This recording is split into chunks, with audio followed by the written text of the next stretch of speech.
There's a chapter in the book where Sally comes in to find her sales coach has left her a note with three words written on it: Ethos, Pathos, and Logos.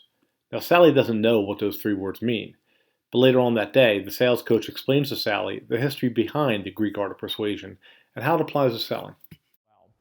So the first one is ethos. Ethos is the Greek word for ethics or credibility.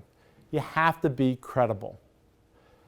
Has anybody ever gone to a place, gone to a store, gone to a company, and you interacted with a salesperson who you knew within a couple minutes that he or she had no clue about what they were talking about?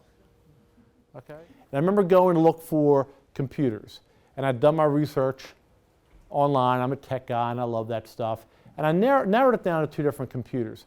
And I went and I looked at them, and I wanted to play with them and see how they felt. That's why I can't buy them online. I have to actually, touch the keys and play with it. And I took the card out. You know how they have the cards behind the plastic? So I took the card out and I compared the two models to see what was the difference between this model and that model. And I still wasn't sure. So I flagged down a salesperson, an expert in his field, and I said, hey, could you tell me what's the difference between this computer and that computer? And you know what he did?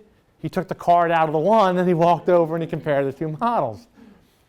And I said to him, I could have done that. Actually, no, matter of fact, 3 minutes ago, I did do that. I'm expecting if you're the salesperson, you're the expert on your field. So what did he lose right away from me? He lost his ethos. He lost his credibility. He didn't know what it was that he was selling. So think about your individuals. What is it that they need to know? Product knowledge is key. You can't sell what you don't know. You can't sell what you don't know.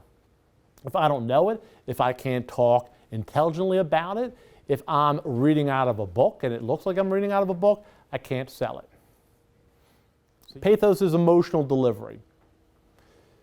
It's funny, when I was putting together a sales program, I said, what does a good salesperson have to do? What do they have to do?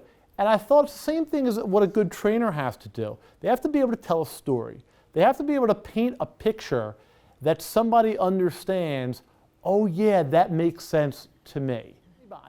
But in most cases, we're selling products that people don't really want. They don't want.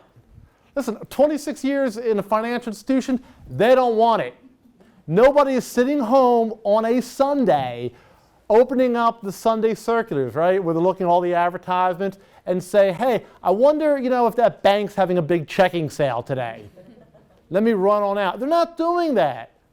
I can look at the electronics stores and say, wow, they got big screen smart TVs on sale. Let me go down and get that. That's pretty exciting. That's what we call a sexy product.